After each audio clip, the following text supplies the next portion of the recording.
Está no ar a 13ª edição do Livrescast, o podcast do Livres. Os assuntos em destaque no Brasil e no mundo comentados sob o olhar da liberdade. E as novidades do único movimento político brasileiro que defende a liberdade por inteiro na economia e nos costumes. Nós vamos renovar a política para levar liberdade às pessoas que mais precisam. Eu sou o Mano Ferreira. E eu sou Mari Ghiseline. Pelo site eusolivres.org, iTunes, Google Podcast, Deezer e youtube.com/livres, esse é o Livrescast que está no ar.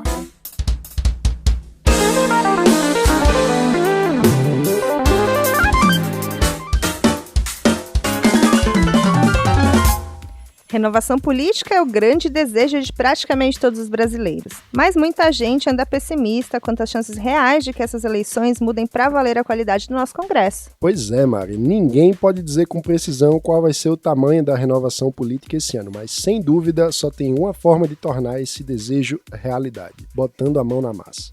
E por isso, hoje a gente vai conversar com duas pessoas que estão ralando para valer para tornar isso realidade.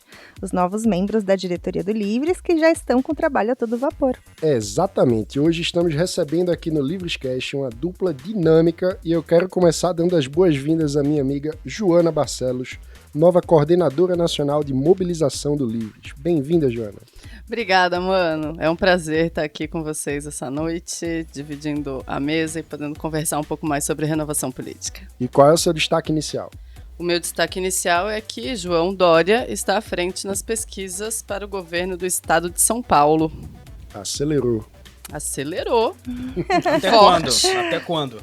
Até quando? Até quando as pessoas responderem outra coisa na pesquisa, né?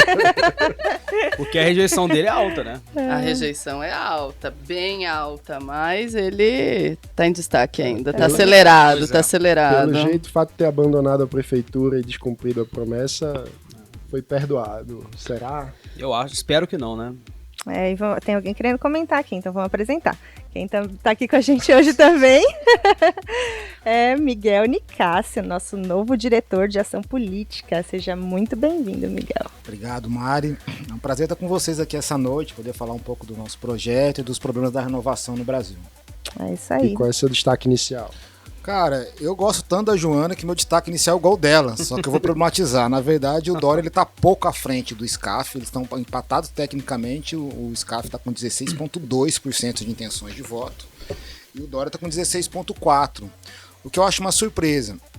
Eu acho que tem a ver primeiro com a saída do Dória, a maneira que foi feita a gestão dele, né? Poxa, foi um prefeito que ele é eleito com a pauta da renovação, isso que me deixa muito triste, inclusive, tentando provar um esquema, uma nova forma de fazer política e de gestão que, infelizmente, se mostrou muito mais do mesmo e eu acho que ele está colhendo os frutos agora.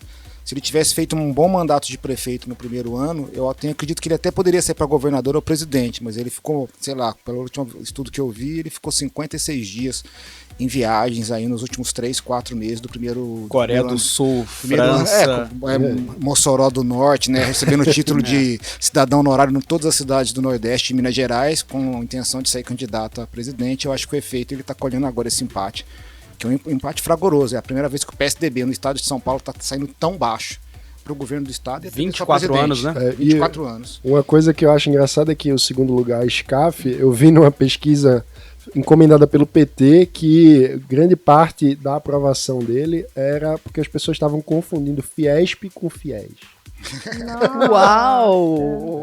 Eu não duvido, não. A gente comunicação não é o que a gente fala, né, mano? É que o outro entende. É verdade. E a nossa população é uma população muito simples no Brasil, né? Mesmo assim, que tem segundo grau, às vezes não é uma população que lê tanto jornal. A Folha, quando vendia muito jornal no Brasil, vendia 1 milhão de cópias, uma população de 200 milhões de habitantes no final de semana. Então, assim, mostra claramente que tem um espaço para construir de esclarecimento e de tentar mostrar uma nova forma de fazer política.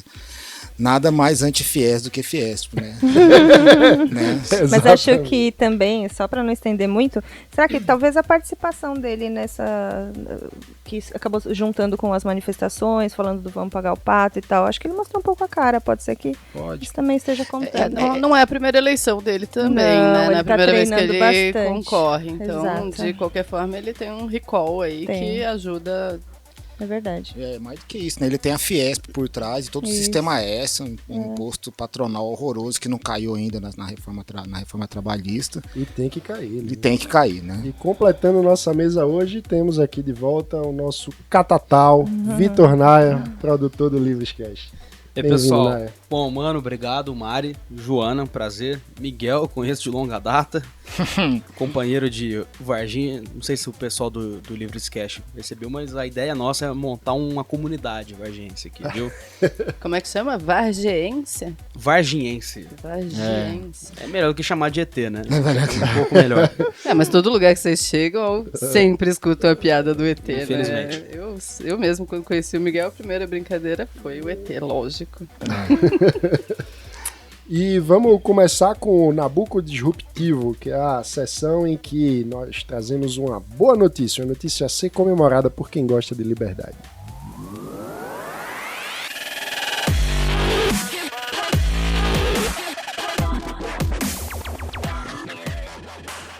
E o Nabucco Disruptivo de hoje vai para a inovação do prefeito de Teresópolis, Vinícius Clausen, associado do Livres. O que aconteceu dessa vez, Naia? Conta pra gente. Bom, o Clausen, que já ficou famoso aqui pelas ótimas notícias, né? As ótimas propostas. Primeiro prefeito eleito. Primeiro prefeito por nosso, um movimento de renovação. Em uma eleição onde ele ficou apenas 22 votos na frente de todo o establishment junto. Do PMDB. Do PMDB, com todos os outros juntos. Enfim, o Clausen, gente, ele conseguiu um desconto de 27% nos remédios da farmácia básica. E ele fez essa licitação como? Ele gravou-a e transmitiu ao vivo nas redes sociais. Ou seja, com uma transparência completa, né? E isso é renovação de verdade. Nunca é tarde para lembrar que o Clausen e o vice dele, o Ari Skussel, eles abriram mão de todo o salário deles até o final do mandato, que é em 2020. Vale lembrar que Teresópolis está, assim, completamente devastada com a política, que nos últimos 7 anos foram 7 prefeitos. E mais de 20 secretários de saúde. Exatamente. Agora, com licitação de remédios básicos da farmácia popular. Desconto de quase 30%. Ao vivo, na internet, com desconto de quase 30%. Exatamente. Isso que é renovação política de verdade, né? E há quem teme que não seja. Renovação política na prática. Muito Raiz. bom. Parabéns, Vinícius. Desejando muita força para ele conseguir. Futuro governador do Rio, ó. Desculpa, Gontijo. Desculpa, Gontijo. E galera. Desculpa, presidente. Desculpa, galera. Mas o Clausen é uma inspiração, sem dúvida, para toda a renovação. Né? E vamos ao Observatório Luiz Gama?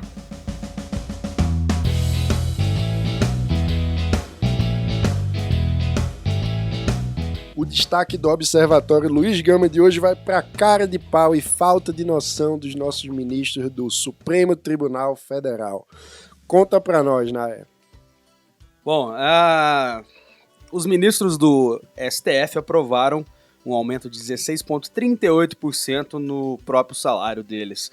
O rendimento agora chega aos R$39 mil. Aliás, até um pouco mais do que 39 mil, que agora é o novo teto salarial, né? Votaram contra Celso de Mello, Edson Fachin, Rosa Weber e a ministra Carmen Lúcia.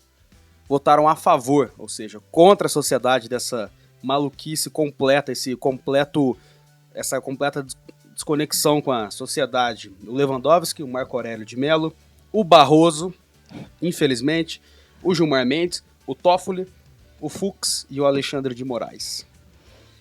Como se não estivéssemos passando por uma grave crise fiscal. Pois é, assim, o que me preocupa é o precedente que isso abre, né? E isso gera um efeito cascata, né, Miguel? Claro, assim, é até difícil falar de efeito cascata, mano, porque a situação é tão esdrúxula, é tão insensível, é de uma crueldade com o povo brasileiro tão grande, que é um atestado de idiota pro povo brasileiro. A gente tá toda uma imprensa inteira falando que tá vendo uma super crise fiscal. No momento que grande parte dos estados não conseguem pagar salário de professor, salário de médico de posto público e de hospital público, não consegue pagar, além de não pagar médico, pagar policial, você tem uma classe, uma elite do funcionalismo público no judiciário hoje, representada muito bem pelo judiciário. Eles não são os únicos, mas eles dão o tom dos privilégios. Esse pessoal tem um auxílio moradia, um juiz hoje, um promotor tem um auxílio moradia na faixa de R$ 4.500, que é maior que o salário de 94% da população brasileira. Ainda estão pedindo um aumento, como o Vitor acabou de dizer, de 16%. Quer dizer, ele já tem um auxílio moradia que vale muito mais que o salário de um professor, que é maior que o salário de um policial militar no início de carreira, que é maior que o salário de uma enfermeira de hospital público. Entendeu? No momento que o governo não está conseguindo pagar a bolsa da CAPES. Então, assim, a gente olha toda essa situação, parece que o judiciário, além dele ser um órgão político, ele é um órgão político extremamente hipócrita. Porque ele quer passar uma imagem de baluarte da justiça, de baluarte moral da sociedade, mas em termos morais, ele está entrando na mesma gramática desse corporativismo e dessa bom, é engraçado que a gente ouve aqueles discursos compridos e cheio de lições. O Barroso mesmo, né? O Barroso me decepcionou muito. Eu assim, tenho discordâncias pontuais com ele também, não sou nenhum entendido, mas ele vira e mexe, bate a tecla em cima disso, né? Ele e o Fux, e agora votaram a favor desse novo teto. Falam que é preciso olhar as consequências dos atos, né? Que é preciso estudar mesmo, os dois falaram disso. Análise econômica do direito. Aí, que análise econômica é essa que você aumenta? E vale lembrar para o ouvinte que ao aumentar o salário do Supremo, você está aumentando o teto constitucional. Exatamente. E é por isso que muita irresponsabilidade. Agora todo mundo vai querer irresponsabilidade sem tamanho. E se é para terminar a notícia ruim aqui, nunca é tarde para lembrar que o próximo presidente do STF, que se não me engano no ciclo são 2 anos, né? Sim. É o Dias Toffoli. Pra fechar com chave de ouro. Chave de ouro. Quase não temos problemas nesse país. Pois é, a gente vai começar já o debate sobre os desafios, erros e aceitos da renovação política para ver se conseguimos acabar com esse tipo de absurdo no Brasil. Para conversar sobre isso, a gente está recebendo aqui nossos amigos Miguel Nicásio e Joana Barcelos, mas antes precisamos convidar você para conhecer o nosso site em www.eusolivres.org, onde você pode se tornar um associado para vir conosco construir um Brasil mais livre.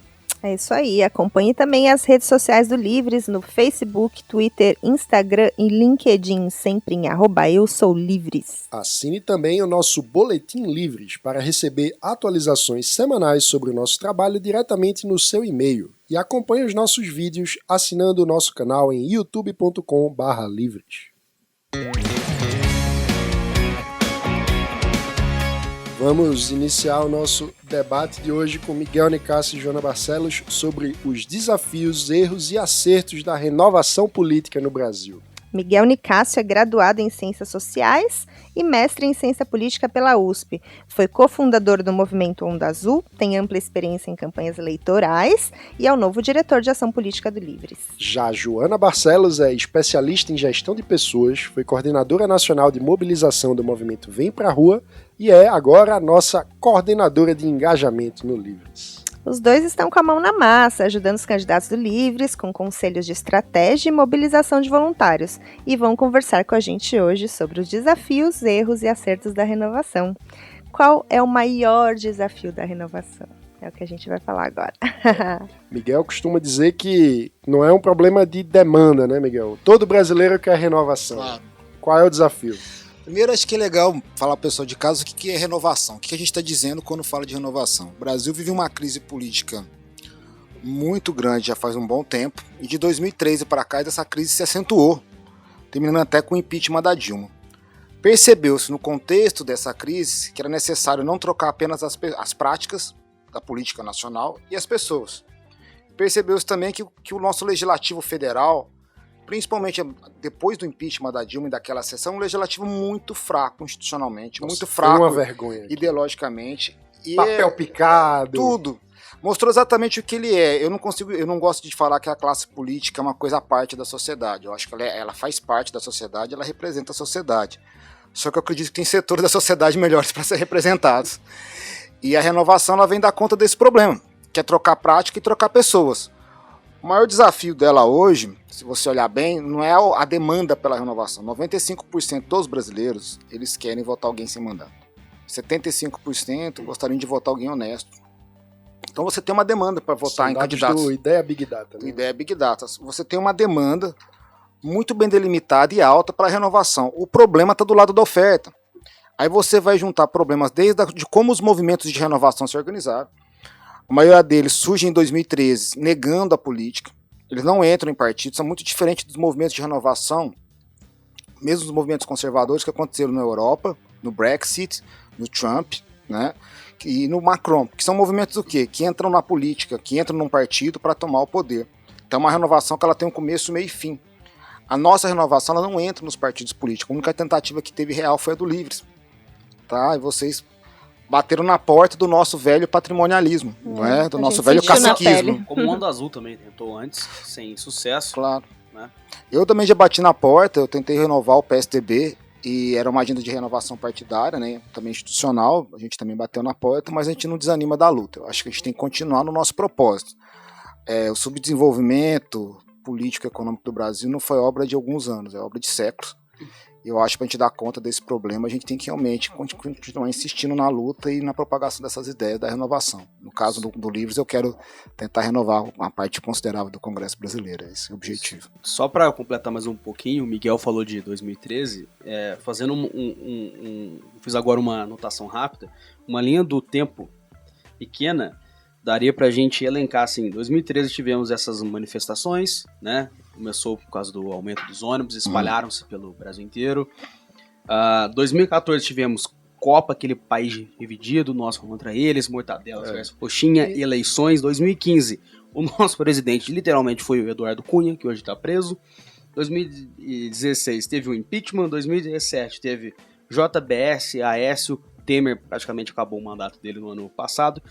E para somar a tudo isso, tivemos ainda a Lava Jato escancarando, né? As entranhas da corrupção brasileira. Então é muita coisa em muito pouco tempo. Né? Eu acho legal o que o Vitor falou, que dá bem o que eu entendo sobre o Brasil atual. No Brasil, o fundo do poço é apenas uma etapa. Você pode ver que... Não, tirar a Dilma, sem fundo, aí a Dilma sai e bota o Temer. Aí piora com o Temer. Então você tem uma sequência de fracassos. Esperados, né? E é triste, porque isso não a gente está tentando vender a classe política, que o problema é só econômico. Então fica todos os candidatos falando de economia, ou prometendo um candidato liberal para deixar o mercado mais calmo. Mas a crise é muito mais grave. A gente não vai construir um mercado, a gente não vai construir instituições de mercado com essa política que a gente tem hoje. Você esquece. Até porque ela passa um recado moral que roubar é uma coisa normal, que você burlar regras é uma coisa normal, e que você é diferente. Pô, o mercado é o lugar da igualdade. A política no Brasil é o local por excelência da desigualdade e da hierarquia de poder. Né? Aproveitando esse que o Miguel está falando. Joana, quando você estava organizando, quando você estava lá na frente, junto com as pessoas nesse período todo, né, das manifestações, o que você sentia mais das pessoas? O que elas estavam mais incomodadas? Era crise econômica? Era mais questão financeira? Ou era mais questão das instituições políticas, da corrupção? O que você sentia mais forte? Sem dúvida nenhuma, a crise institucional brasileira é um dos maiores incômodos da sociedade. Ninguém hoje confia nas instituições, né? Nem dentro do Brasil e nem fora do Brasil, tanto que hoje a gente vive um momento de marasmo total de investimentos no nosso país.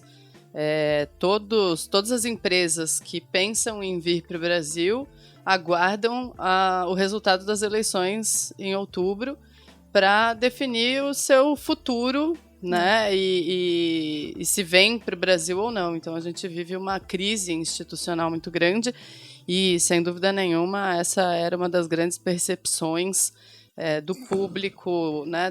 Do cidadão que foi para a rua. Além da crise institucional, e eu acredito que um dos fatores da grande crise institucional que a gente vive no país é a questão do aparelhamento do Estado, né?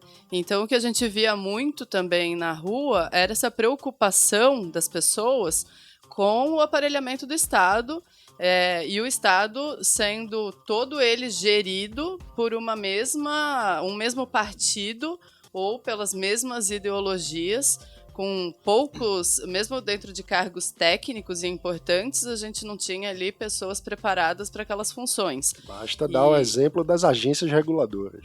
Exatamente. Então a gente começa a ver ali que as indicações para agências e à frente também de instituições, empresas importantes para o Brasil, tendo pessoas ali indicadas porque faziam parte de um grupo político, né? Então é uma grande crise institucional aí que coloca o Brasil em risco econômico por uma questão bem grave aí de insegurança, e insegurança em todos os sentidos, né? Eu fico pensando, por exemplo, é lógico que a Lava Jato, seus desdobramentos, ela escancarou, né? Mostrou uma das reais facetas de como é a nossa política e como ela sempre foi. E eu fico pensando que algumas pessoas já tocaram nessa ferida antes, né? Porque tem gente que fala, isso é só por causa do PT. Não é, pô.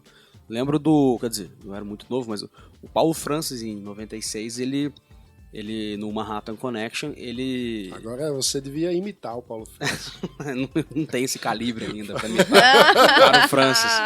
Mas o Paulo Francis, em 96, ele já denunciava o aparelhamento da Petrobras. Inclusive, uma das razões que levou à sua morte foi o processo que a Petrobras moveu contra o jornalista. Segundo algumas pessoas muito próximas a ele, né? Porque vale dizer que o Paulo Francis morreu com um problema cardíaco. Em fevereiro de 97. Exato. Né? E muitos dizem que em decorrência das preocupações que ele estava em função de estar sofrendo um processo milionário por parte de diretores. Não, o processo é real. O processo é real. Sim, mas o fato que ele morreu sim, não deu processo já é um pouco mais complicado. Sim, mas assim, a questão é que não é uma coisa de hoje, como vocês falaram, e já é uma coisa institucionalizada há muito tempo. Assim, eu acho uma besteira discutir se tal governo institucionalizou mais, aumentou mais, roubou menos, roubou tal. O que eu acho, Naya, sempre foi vigente. Comentar. A gente teve um pouco antes do Mensalão, né? Então o Mensalão já trouxe muita coisa. Mensalão tucano, final dos anos 90, sabe o que 2000. Eu não sei, eu imagino que possa ter também mexido um pouco mais com as pessoas, porque a gente teve um processo de crise que começou, já tinha começado muito antes, né? Depois um dia a gente pode falar de ciclos econômicos aqui. Um processo começou muito antes, começou fechando pequenos artesãos, tecelagens, que era a minha área e tal. E a partir do momento que nesse ciclo chegou no bolso das pessoas ativas nas grandes cidades e tal, aí eu acho que ali as pessoas falaram, então, tem alguma coisa muito errada e acho que acabou foi aquela marolinha que acabou virando um tsunami, né? Todo mundo ali ficou enganado, entre aspas, de que a gente vivia num país estável economicamente, e a marolinha que foi vendida, né, pelo Lula como uma marolinha, virou um grande tsunami, né? Mas, enfim, esse problema todo que envolve a corrupção e que a Lava Jato trouxe à luz do sol, né? Ele é um problema que acontece muito provavelmente desde que o Brasil é Brasil. Esse mecanismo, né? É o mecanismo. Mas tem um ponto importante, que ele está completamente conectado com o comportamento do brasileiro no período eleitoral. Exatamente. E eu acho que falar de corrupção, eu acho que é interessante a gente colocar um pouco numa visão histórica, colocar a corrupção, primeiro para ela ter o problema do tamanho que ela é.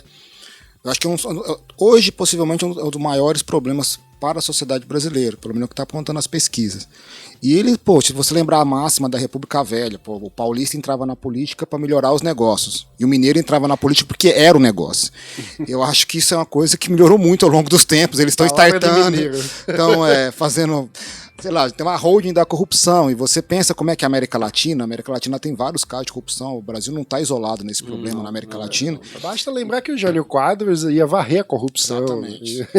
A UDN, na época do Vargas, acusava o getulismo de corrupção. É uma agenda e é uma narrativa bem brasileira, e eu acho que a Lava Jato ela foi como se pegasse uma ferida muito purulenta e jogasse uma agulhinha que lá explode, a gente tem um pouco mais noção do tamanho daquilo. Então o problema do Brasil do crime, não é, a gente não tá com narcotráfico, deve ter também, mas agora também é. Eu acho que tem crescido. Cresceu bastante, mas eu acho que o problema maior, quando eu falo que não é o problema, é o seguinte...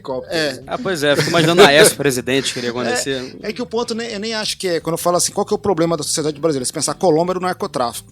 Sim. O nosso problema, a nossa criminalidade, ela tá na classe política. E isso tá misturada. Também. Então a gente tem muito mais noção do que os políticos cometem de crime do que o próprio PCC. A classe política apropriou-se disso, né? Mas existe uma prostituição, né? Total, o que a Lava Jato trouxe pra gente foi conseguir enxergar exatamente o mapa da prostituição entre a política e o setor privado, né? Então aí a gente começa a ver os perigos. Talvez isso a gente não via tanto antes, então talvez também a comunicação, né, a gente com mais acesso à informação, não via esses detalhes, né? Eu acho né? que a democracia ela é o grande ator dessa crise. A gente começa a olhar essa crise como se fosse um problema. Eu não acho um problema. Eu acho que uma democracia de 30 anos, que não teve grandes rupturas institucionais ainda, que conseguiu fazer uma inclusão social relativamente intensa nos últimos 30 anos e estabilizar a inflação. É o maior período democrático da história do Brasil. Exatamente. Porque sempre se você pega a história republicana nossa, que não tem nem 150 anos, o Brasil nunca ficou mais de 25, 27 anos, se eu não me engano, sem uma ruptura. Inclusive, é algo que o Humberto Laudares, nosso candidato aqui em São Paulo, nesse assunto, a deputado federal, fala bastante sobre isso, porque basicamente o Brasil está diante de um dilema, porque a média da nossa história é, nesse ponto da história, vir com a ruptura institucional, ou seja, o que ele diz é uma geração política nunca foi capaz de entregar o bastão para a geração seguinte.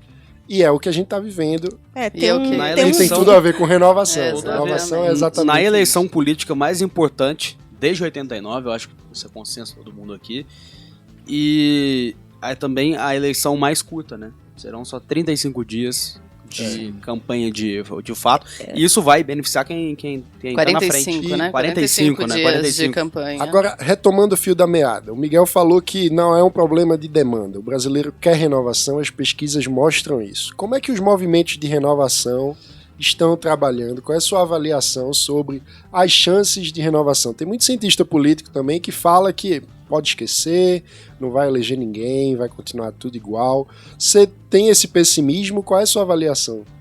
Eu não tenho esse pessimismo, eu sou uma pessoa olho dado. Então, se você olhar trajetórios dados e a contra-reforma eleitoral que foi feita em 2017, que concentrou todos os recursos na mão dos caciques eleitorais, eu acho legal. Ainda diminuiu. O Miguel chama de contra-reforma. Então a reforma é para ampliar a inclusão. Ela tira, né? Ela tira direitos de participação política, ela afeta isso.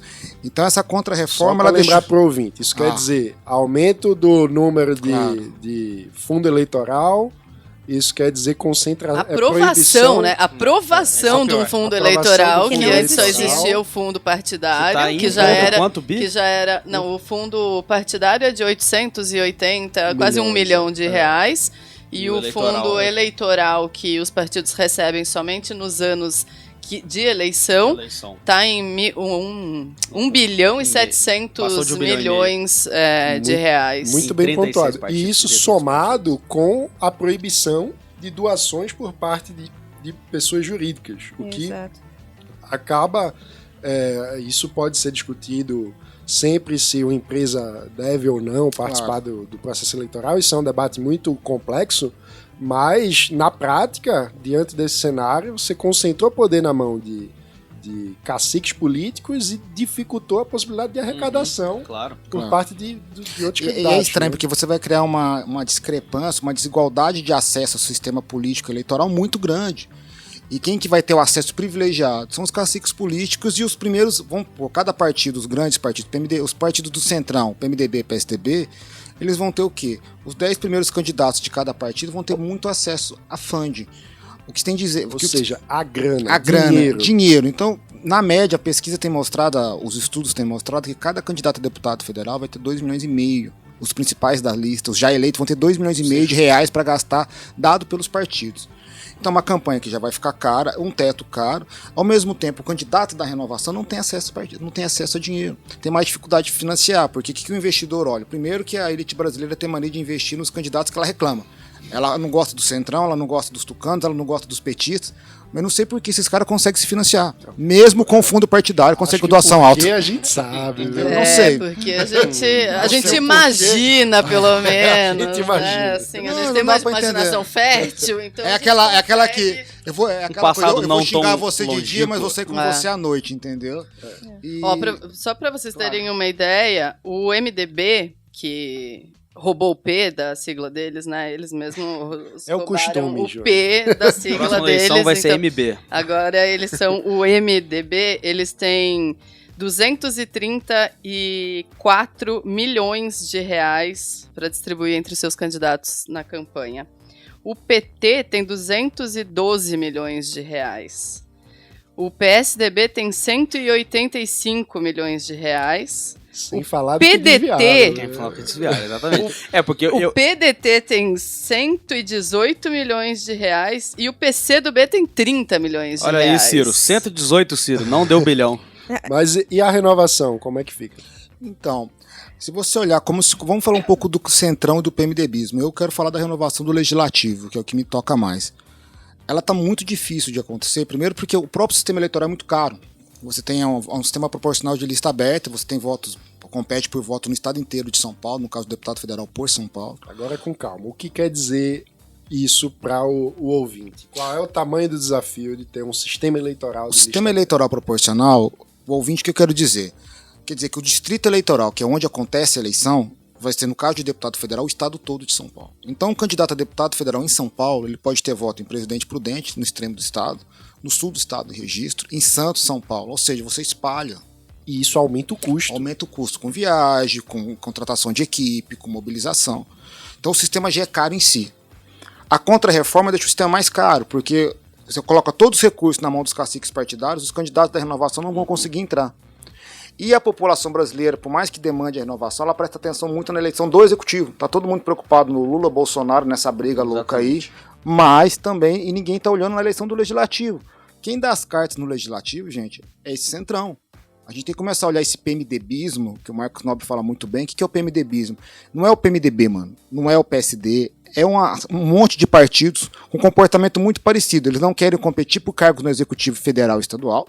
Eles querem competir apenas pelo Legislativo, porque eles já têm acesso ao funding, ao dinheiro. Porque o que é o PMDBismo? É acesso à renda e acesso a cargo. O que os caras do PMDBismo querem? O que o Centrão quer? Ter acesso à renda por meio de cargos públicos. É isso. Só para o Miguel falou aqui de broker, né?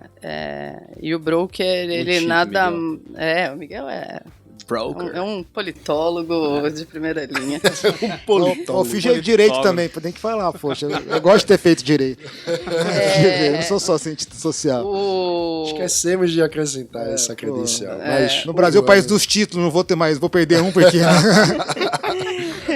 O broker, ele é o intermediário entre o candidato e o eleitor, né? Ele que leva até o eleitor a oferta de quem votar. E somados, isso é matéria do Estadão, da semana passada, depois eu pego a data aqui, no caso da gente colocar informações. Somados, os 5 partidos contam com 1.222 prefeitos e 13.710 vereadores. O grupo tem 164 deputados federais e 17 senadores. Então, esses caras aqui, eles são os caras que estão no poder de moer voto, né? E que tem acesso ao dinheiro do fundo eleitoral, E que tem acesso a dinheiro também do setor privado, hoje das pessoas físicas que podem ou que têm recursos para doar para as campanhas, né? Um recurso mais alto, que são interessados que esses caras continuem no poder por razões inúmeras. E então esses caras aqui são os que conseguem chegar, como você colocou antes, mano, perguntando para o Miguel, a gente tem aí um problema entre a demanda e a oferta. E esses caras são eles que fazem a oferta chegar até a demanda. Ou seja, na política velha, na política tradicional, o broker é o que resolve essa ligação entre a oferta e a demanda. Ô, Joana, para tentar simplificar mais um pouquinho, rapidinho, Caixa 2 foi aperfeiçoado? Caixa 2? Essa eleição? Rapaz, olha, ninguém nunca veio conversar comigo sobre Caixa 2. Mas a sensação que a sensação que a gente tem é que o Caixa 2 está muito bem organizado. Eu tenho a impressão, olhando de fora, como o Miguel falou broker, eu vou falar outsider, olhando de fora, que o Caixa 2 nessa eleição é perigoso ser o maior de todas as eleições até agora. A gente tem um artigo, assim, eu não vou lembrar o nome do artigo agora, mas para quem quiser procurar, entrar no site do Centro de Liberdade Econômica no Mackenzie, é um artigo do ano passado do Fórum, do professor Paulo Scarano, que ele analisa a divisão de doações por partido. E na apresentação que ele fez, essa foi realmente a questão. A gente desconfia, que seria a continuidade desse artigo, né, da análise que ele faz.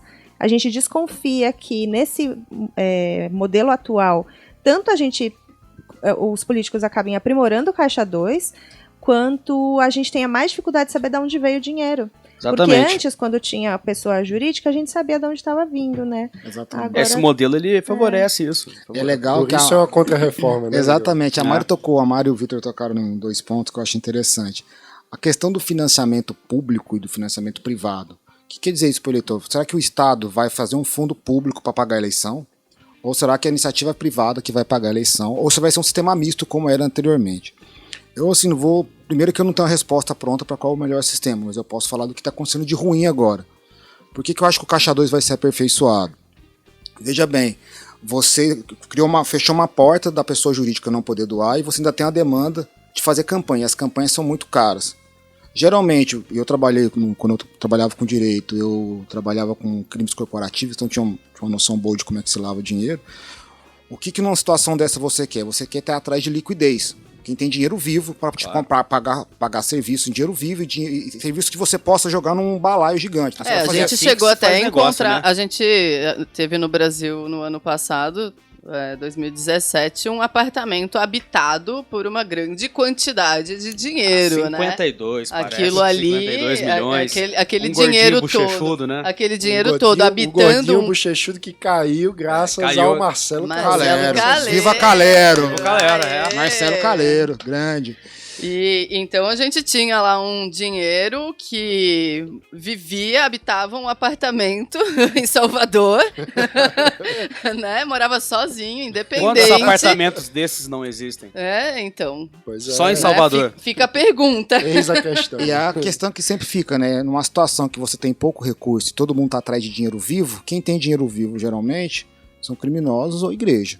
E faz historicamente bons negócios, sempre né? foi assim. Então, a suspeita do Gilmar Mendes, eu tenho várias resistências e desconfianças do que o Gilmar Mendes fala, não gosto dele como pessoa e como juiz, mas ele tem razão de falar que o PCC e as igrejas evangélicas vão ser os grandes financiadores do Caixa 2 nessa eleição, e eu tendo a achar que ele tem razão, não estou afirmando que isso vai acontecer, mas acho que é uma tendência. Ou seja, a chance grande de haver um narco-estado, a formação de um narco-estado no Brasil, sim, como aconteceu na Colômbia. Tem muitos estudos a respeito disso já, tem muita gente estudando essa possibilidade. Capaz do caso colombiano ser fichinha perto do nosso. Aqui o Miguel falou, né, da liquidez do dinheiro vivo na mão de igrejas, ou do tráfico, né, ou do crime do tráfico, o que a gente já vê aqui, lendo várias matérias, acompanhando muito de perto a política, a bancada evangélica, por exemplo, eles têm a meta de aumentar de 80 e tantos deputados no Congresso para 150 deputados no Congresso. É uma meta altíssima, né? E a gente sabe o quanto é fácil abrir uma igreja no Brasil. E todos os analistas dizem que o partido que mais eleger provavelmente não vai eleger mais do que 60 deputados, né? Ou seja, é uma bancada maior do que de qualquer partido, se isso se realizar. Sabe, exatamente. Pensando nisso, eu tô pensando uma coisa importante aqui. Queria a resposta dos dois. Ótimo. O que seria, de fato, renovação para vocês? Por quê? A gente tem, por exemplo, um grupo evangélico que de repente está com uma equipe lá, quer aumentar a bancada evangélica, e para eles aquilo de repente é renovação. Claro. A gente tem pessoas que em momentos críticos estão clamando pelo exército. A gente tem um candidato a vice-presidente que é um general. E essas pessoas todas falando atrocidades. Estiveram, inclusive, algumas dessas pessoas estiveram, inclusive, mobilizadas nesse período que todos nós participamos de mobilização nas ruas. Não sei se essas pessoas, todas elas estão realmente clamando por ditadura e tal, mas elas estão num desespero que talvez, será que essa renovação é uma renovação quase a qualquer custo? O que seria exatamente para vocês essa renovação? E outra coisa, assim, para sempre deixar claro, para não confundir também o ouvinte, que quando fala assim em bancada evangélica, nós estamos falando na maioria dos neopentecostais, né? Porque existem muitos evangélicos sérios, né? Igrejas sérias, como a Batista, Presbiteriana e tal. Não, é sempre bom deixar claro, porque às vezes tem alguém que confunde e tal. Sérias entre as neopentecostais. Também existem. Vamos generalizar. Exatamente. A gente fala, na verdade, quando se mistura com a política. Eu acho que infelizmente acontece. Só um parêntese, é fundamental lembrar sempre que um valor supremo é a da liberdade religiosa. Exatamente. Todas as religiões. Eu quero deixar claro que eu sou de família super religiosa, meu pai fez seminário para ser pastor, eu cresci na igreja presbiteriana e tenho muito respeito por tudo que eu aprendi ali. E o meu ponto não é de estigmatizar, porque eu não tenho costume de adjetivar pessoas, é mais de constatar um certo grupo entre os evangélicos, que não acho que seja até a maioria, mas é uma minoria expressiva, que tem um comportamento questionável. E são eles que estão aí, infelizmente. Na verdade, chama-se a bancada de bancada da Bíblia, né? E não bancada evangélica, até me corrigindo. Malafaia e afins para o pessoal se localizar, entenderem que eu estou falando contra. Agora, o que eu acho... exemplo seja o que aconteceu na prefeitura do Rio, né? Sim. O melhor exemplo. Exatamente. É o melhor exemplo. Agora, o que eu acho, sinceramente, é que o que mais atrapalha é quando a gente começa a colocar muitos setores corporativistas dentro da política para defender esse ou aquele, né? Sempre que a gente começa a colocar um setor com uma representação muito grande, é um perigo, porque são a gente... interesses concentrados contra... São pessoas que querem, tem muito defender incentivo seus próprios privilégios. Para defender seus privilégios contra a sociedade seus próprios dispersa. interesses, às vezes contra o interesse público, exatamente, né? Então eu acho que aí é que... Esse é o contraponto, na verdade. Não é aqui uma análise se é bom ou é ruim tal igreja ou aquela igreja. Agora, é perigoso quando a gente tem o corporativismo muito forte dentro da política. Seja de que forma for. Né? Seja a CUT, seja a igreja. Exatamente.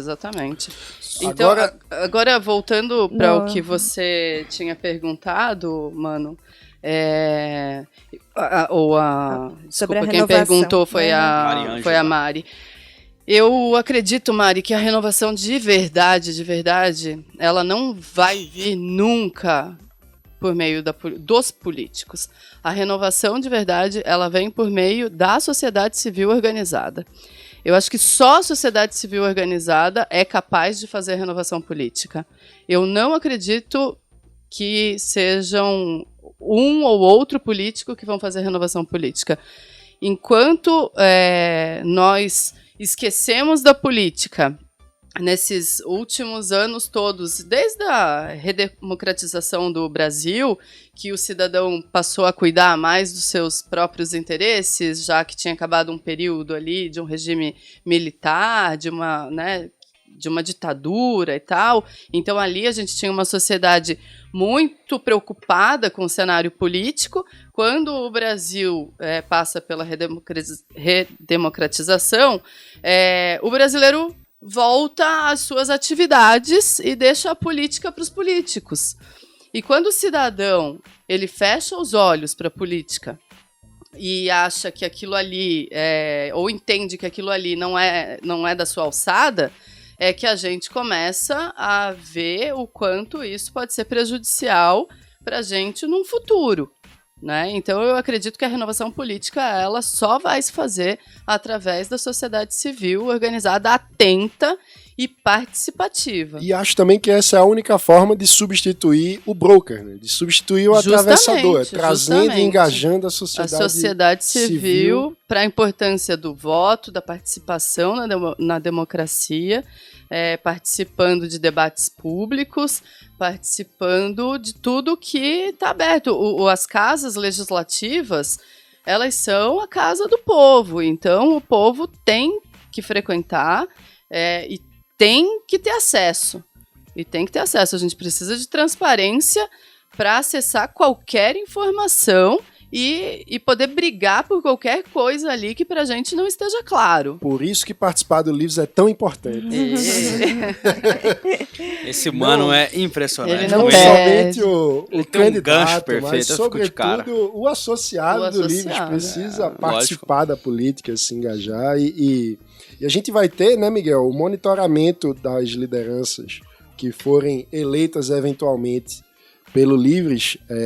Teremos monitoramento a partir da Diretoria de Ação Política com o Miguel no ano que vem. A ideia de promover a renovação, tentando responder as duas questões, primeiro, por que renovar? A gente precisa trocar as práticas, como eu já disse, trocar as pessoas. Como que é o cenário hoje? No Brasil, geralmente a renovação está em 42% do cenário. Se você olhar uma renovação alta, até mais alta do que do sistema americano. A renovação aí no sentido de novas pessoas. Então, cada eleição, o Congresso troca 40% na média. Certo. Só que quando você pega um estudo igual da Nara Pavão, uma cientista política de Pernambuco, muito boa, ela fala, poxa... tem dessas coisas. Tem gente muito boa, você nota que a renovação, essa amostra dos 40% que renova na média, tem muito filho de político, tem muito ex-assessor, tem uma classe imensa de pessoas ligadas a esse status quo do Centrão. Muda o nome, mas não muda o sobrenome. Não muda o nome, mas não muda o sobrenome. É isso, acho que é a melhor expressão. E o desafio nosso, e eu peço para os associados do Livre, é se interessarem pela renovação. É 2018, gente. Entendeu? Nós já vivemos todas as crises. Se a gente não prestar atenção agora na hora de votar, esquece. Vão ficar reclamando no sofá ou no Facebook. E vai chegar uma hora que a gente vai cansar de se ofender no Facebook também. Então eu acho que é melhor agora a gente começar a prestar atenção nos candidatos e prestar atenção nas propostas desses candidatos. Se engajar para valer na campanha. Claro. Adote um candidato. E se ele for do Livres, melhor Adote ainda. 2 candidatos do Livres. Um federal, um estadual. Um senador, um governador. Tamo aí. É isso aí. Teremos para todos os gostos. Pois é. Inclusive, uma missão fantástica que o Livres está participando em Alagoas, através do nosso queridíssimo Henrique Arruda. Corajoso. Esse é cabra. Esse é cabra macho nordestino. Da peste. Ele está integrando a chapa como suplente do Rodrigo Cunha, que será candidato ao Senado, com a missão um pouco hercúlea de vencer o Renan Calheiros. Então, ou é Livres ou é Renan. Quem é Renan Calheiros? É legal você falar isso, que eu acho o seguinte, renovação, gente, renovação é isso.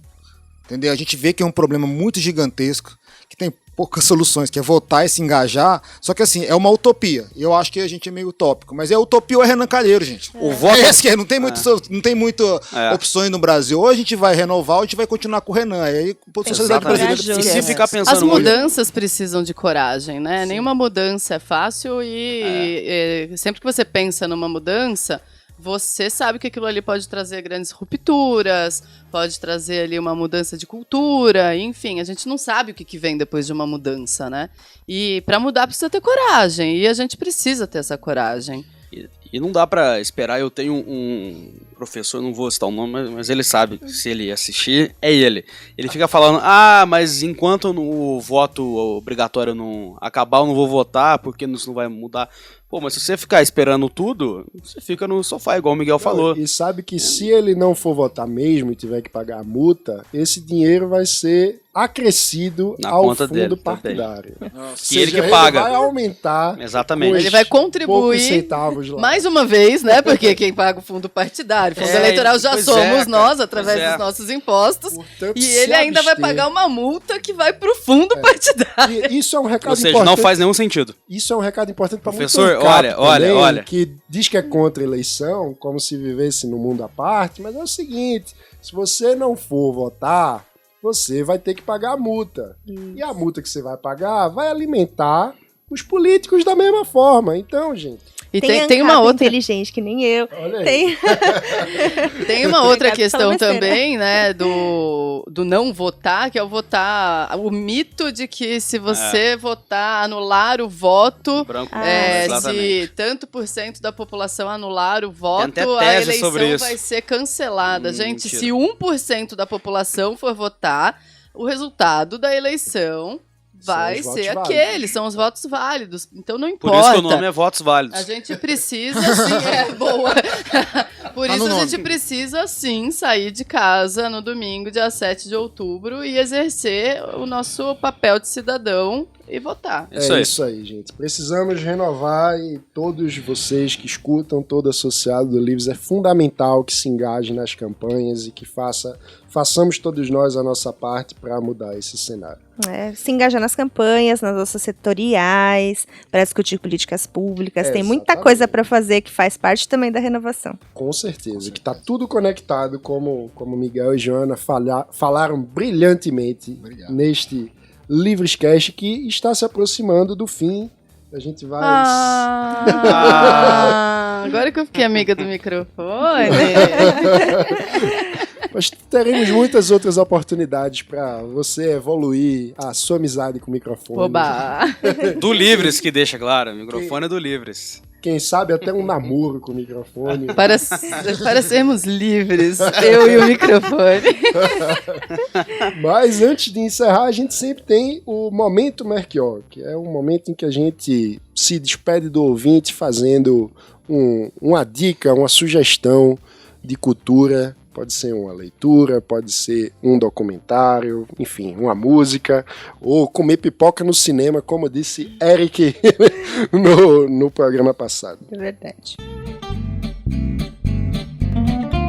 Bom, estamos entrando então no nosso momento Melchior, mas antes queria agradecer a presença aqui da Joana Barcelos, Miguel Nicásio, que estão virando super parceiros nossos e espero que vocês venham mais vezes. Novos membros da diretoria do Livros, agora são de casa. É Sempre muito bom. que fomos convidados. Sempre que aumenta, a gente fica feliz.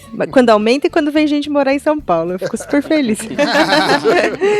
Joana, fala pra gente qual que é a sua dica cultural.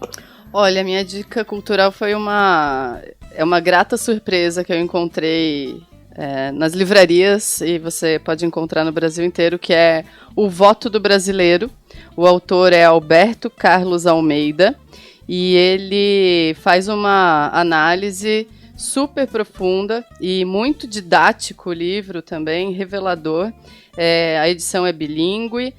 E ele fala sobre as características da desigualdade do país e o quanto que isso se reflete no voto. Então ele começa fazendo uma análise a partir das eleições de 2002, terminando em 2014 e apresentando para a gente um possível cenário das eleições em 2018. Para quem se interessa pelo tema voto, é uma ótima leitura, rápida, fácil e Esse cara é gostosa. muito bom, esse cara é muito bom. O livro é muito bom, mas esse cara também ficou famoso como Isso que eu tô conselheiro pensando, do né? Lula. É. Ah, mas É, deu mas certo, ele é um cara né? bom, Pelo bom, jeito. Deu certo, o cara não cai, cara. Mas o livro É que ele foi pego numa das ligações que vazaram. Ah. Ele foi pego conversando com o Lula.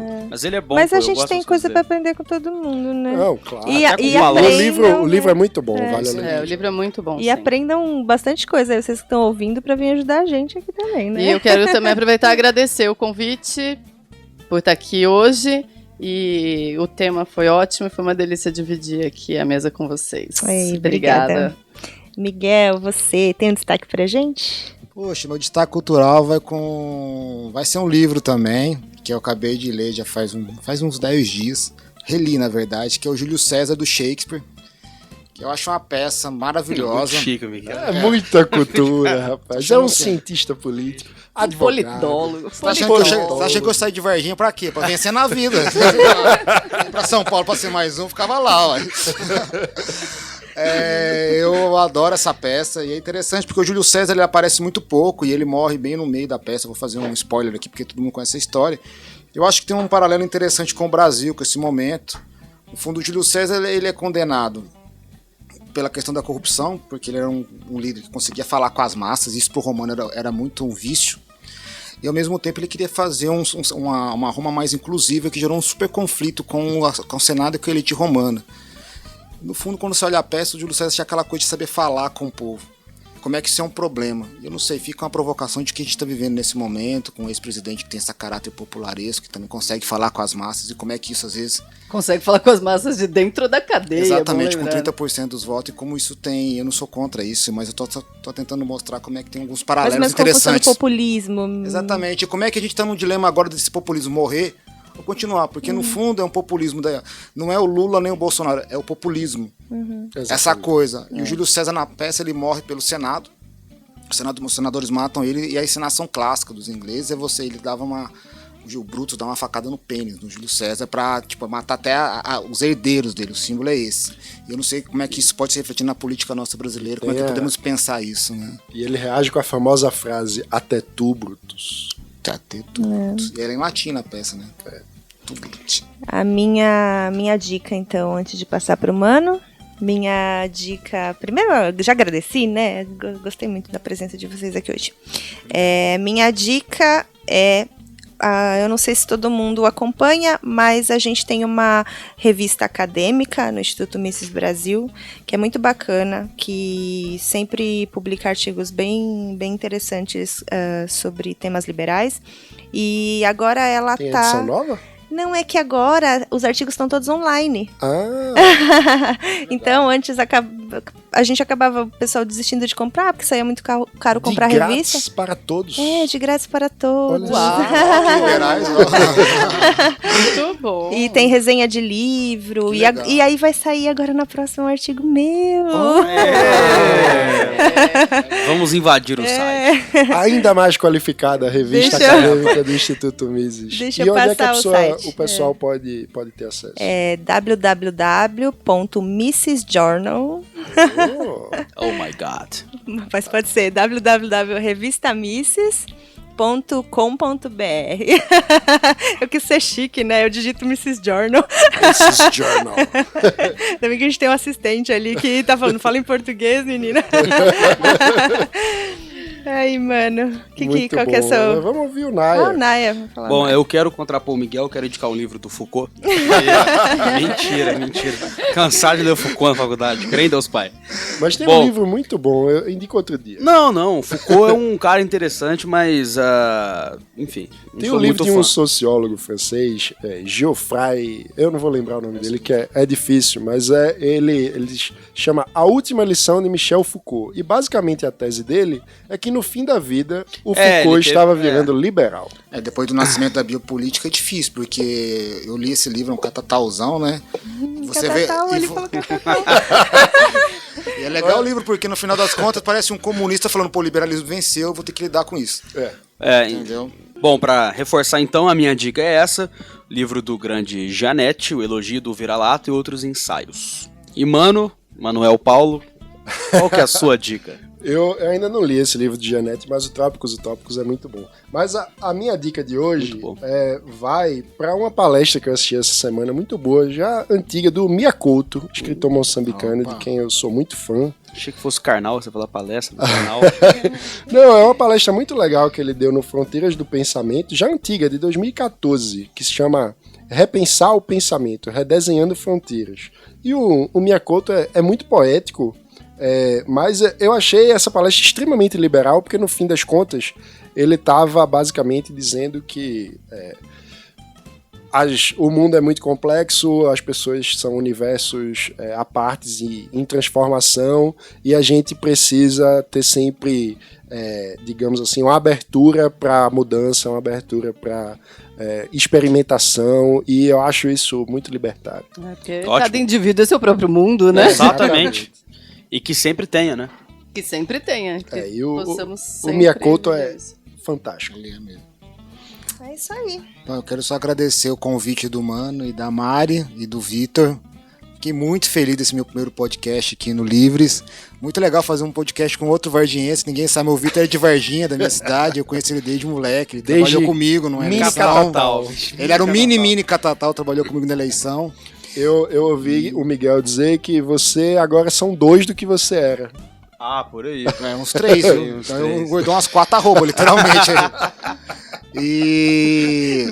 Miguel sempre elegantérrimo. Eu já falei que o Miguel ainda não me zoou, eu tô morrendo de medo. Não vou, Mari, eu sou um gentleman. Faz igual eu, Mari, ele sempre acha que eu tenho uma faca escondida. Isso aí. Ele não brinca comigo, não. Ele sempre acha que eu tenho uma faca escondida. Com certeza. E mandar um recado pra minha cidade, pô, galera, de Varginha aí, vamos entrar no Livres, acompanhar a página. Eu sei que tem muita gente inteligente e interessante na cidade minha, que eu nasci na cidade do interior. Eu acho o projeto do Livres fantástico, eu queria que vocês acompanhassem com a gente lá. Estou à disposição para conversar com vocês sobre tudo. Vamos então intensificar o nosso núcleo municipal no Livres em Varginha. Isso é uma conexão alienígena do Livres. Varginha Livres. Varginha Livres. Muito bom, Conexão Marte. Conexão Marte. E com isso chegamos ao final da edição número 13, não é bom dizer, né? Mas foi muito boa. 12 mais 1. A 13ª edição do Livrescast, o podcast do Livres. Com produção de Vitor Naia, Gustavo Gobi, Eric Emiliano, todos sob o comando de Lucas Lira. Trabalhos técnicos e edição do grande Soli Makoviak. E apresentação de Mano Ferreira e Mari Ghiselini. Estaremos de volta na próxima terça-feira. Acompanhe as nossas redes sociais no Facebook, Twitter, Instagram e LinkedIn, sempre em @eusoulivres, e assine o nosso canal em youtube.com/livres. Envie a sua opinião, crítica ou comentário para o e-mail livrescast@eusoulivres.org. Ou também através do nosso fórum exclusivo para associados. E se você ainda não se associou, acesse o nosso site em eusoulivres.org/participe, faça o cadastro e entre para o único movimento político brasileiro que defende a liberdade por inteiro, na economia e nos costumes. Até a próxima. Escolha ser livres.